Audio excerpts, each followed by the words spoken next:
इस कविता का नाम है इफ और यह रुडयार्ड किपलिंग द्वारा लिखी गई है। इस कविता को पहले मैं अंग्रेजी में पढ़ूंगी। इस कविता का अनुवादन करने की कोशिश की है हिंदी में। अंग्रेजी के बाद मैं इस कविता को हिंदी में पढ़ने की कोशिश करूंगी।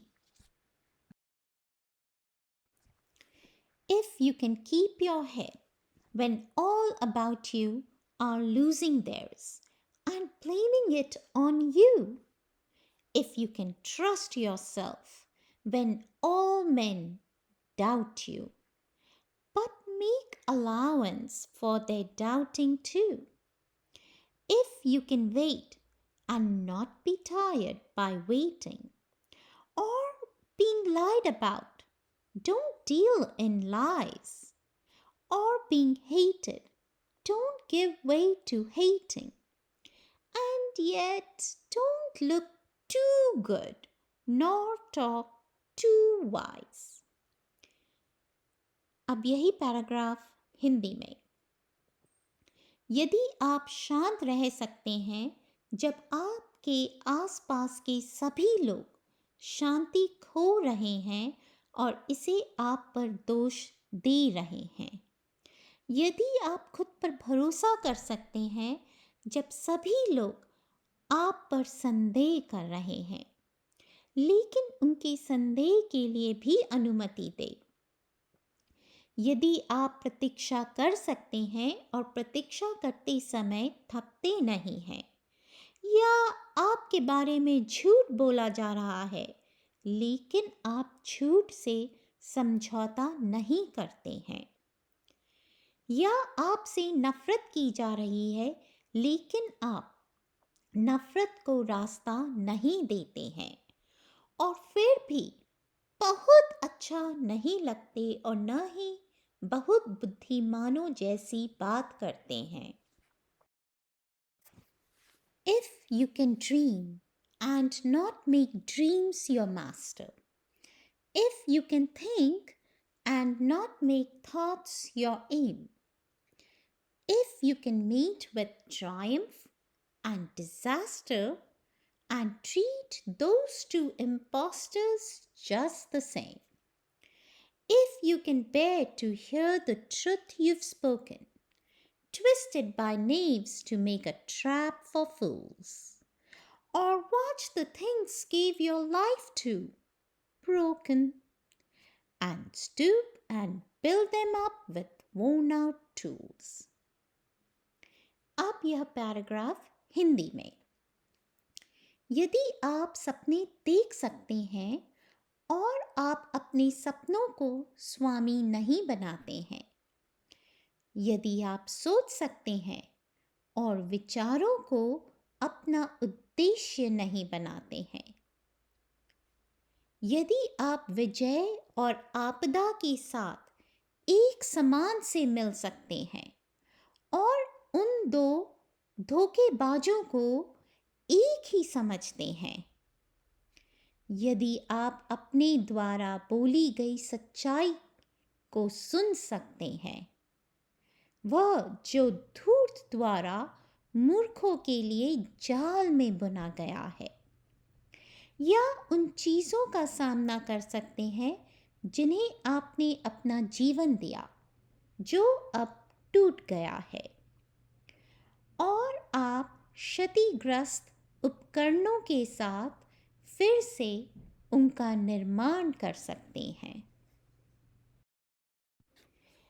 If you can make one heap of all your winnings and risk it on one turn of pitch and toss, and lose and start again at your beginnings, and never breathe a word about your loss, if you can force your heart and nerve and sinew to serve your turn long after they are gone, and so hold on when there is nothing in you except the will which says to them, hold on.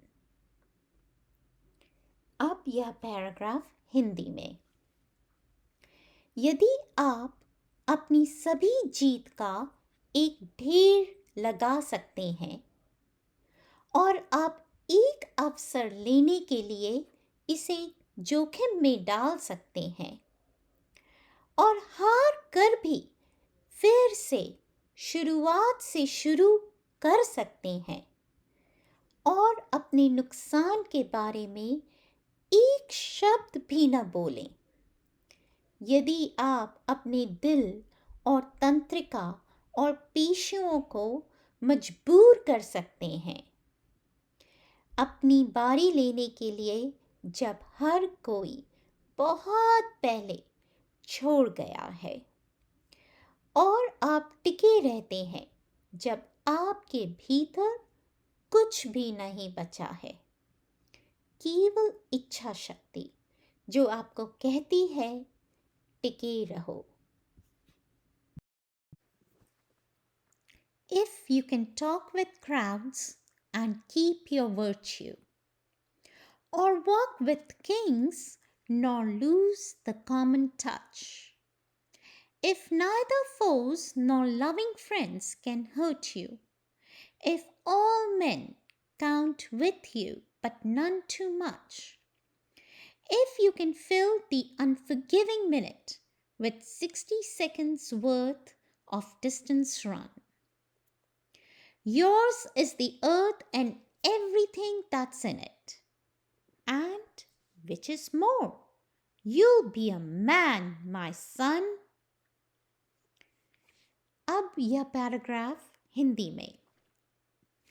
यदि आप भीड़ के साथ बातचीत कर सकते हैं और फिर भी सदाचारी बने रह सकते हैं, या आप राजाओं के साथ चल सकते हैं और न ही आम लोगों के साथ संपर्क खो सकते हैं, अगर न तो दुश्मन और न ही प्यार करने वाले दोस्त आपको चोट पहुंचा सकते हैं, यदि सभी पुरुष आपसे सहमत हैं लेकिन कोई भी बहुत अधिक नहीं, यदि आप अक्षम्य मिनट भर सकते हैं, 60 सेकंड के भीतर एक लंबी दूरी का दौड़ कर सकते हैं, तो यह पृथ्वी आपकी होगी और इसमें से सब कुछ आपका होगा, और इससे अधिक है, आप एक सत्पुरुष हो जाओगे मेरे बेटे।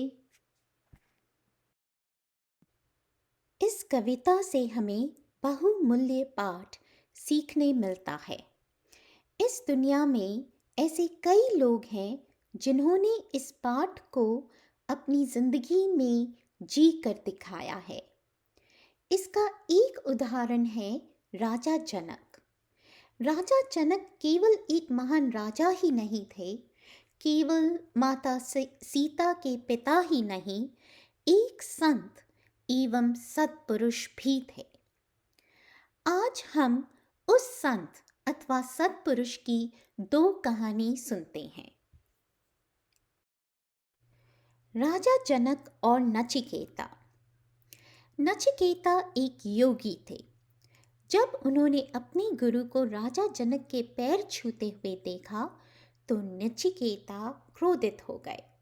उन्होंने पूछा, आप एक राजा के पैर क्यों छू रहे हैं, जो धन और आराम में रहता है, जो मोह माया के बंधन में है? उनके गुरु ने जवाब दिया, आप राजा जनक के साथ कुछ समय क्यों नहीं बिताते और शायद आपको अपने प्रश्न का उत्तर मिल जाए। इसलिए नचिकेता ने राजा जनक के साथ महल में समय बिताया। उन्होंने देखा कि राजा जनक हमेशा मन की सुखद स्थिति, एक प्रसन्न स्थिति में होते थे। सभी विलासिता, धन का उन पर कोई प्रभाव नहीं होता था। फिर एक दिन स्नान करते समय आग लग गई, नचिकेता घबरा गया। उन्होंने कहा, हे राजा, आग जल्द ही महल के पास आ रही है, हमें भागना चाहिए। लेकिन राजा जनक घबराए नहीं और वे ध्यान की गहराई में चले गए। आखिरकार आग पर काबू पाया गया। नचिकेता समझ गया कि यहाँ केवल एक राजा नहीं, एक संत है जो अच्छी और बुरी दोनों परिस्थितियों से प्रभावित नहीं होता है। राजा जनक और नारद मुनि। एक दिन नारद मुनि ने राजा जनक से मुलाकात की और कहा, हे राजा, आपके लिए संत होना कितना आसान है, क्योंकि आपके पास तो सब कुछ है और जीवन आपके लिए इतना आसान है। तो राजा जनक ने कहा, क्या आप मेरे लिए कुछ कर सकते हैं? कृपया इस लोटे को लें जो दूध से भरा हुआ है और इसे बाजार में ले जाएं और फिर वापस ले आएं। लेकिन यह सुनिश्चित करें कि दूध का एक भी बूंद नीचे न गिरे। नारद मुनि ने कहा, जरूर, यह आसान है। उन्होंने दूध से भरा हुआ लोटा लिया और बाजार की ओर चल दिए। लेकिन उनका ध्यान दो भाई पर गया जो लड़ रहे थे और दूध की कुछ बूंद नीचे गिर गई। वह वापस महल में गए, फिर से दूध से भरा हुआ लोटा लिया और वापस बाजार की ओर चल दिए। इस बार उनका ध्यान उन बच्चों पर गया जो खेल रहे थे और फिर से दूध की कुछ बूंदें नीचे गिर गईं। वह महल में वापस चले गए और फिर से कोशिश की। इस बार उनका सारा ध्यान दूध पर था। महल से वे बाजार गए और फिर वापस आए और दूध की एक भी बूंद नहीं छलकी। राजा जनक ने पूछा, क्या आपने उस जोड़े को देखा जो लड़ रहे थे? नारद मुनि ने कहा, नहीं। राजा जनक ने पूछा, क्या आपने बाजार में बिकने वाली सुंदर चित्र कला देखी? नारद मुनि ने कहा, नहीं। राजा जनक ने फिर पूछा, क्या आपने उन बच्चों को देखा जो एक नाटक कर रहे थे? नारद मुनि ने कहा, नहीं नहीं नहीं, मैंने कुछ नहीं देखा। मैं कैसे देख सकता था? मेरा पूरा ध्यान दूध पर था। राजा जनक ने जवाब दिया कि यही मेरी मनस्थिति है। मेरा पूरा ध्यान परमात्मा पर है, इसलिए अच्छे और बुरे दोनों का मुझ पर कोई प्रभाव नहीं होता। मैं हमेशा प्रसन्नचित्त रहता हूँ, क्योंकि इसी स्थिति में रहकर मैं अपनी प्रजा का उद्धार कर सकता हूँ।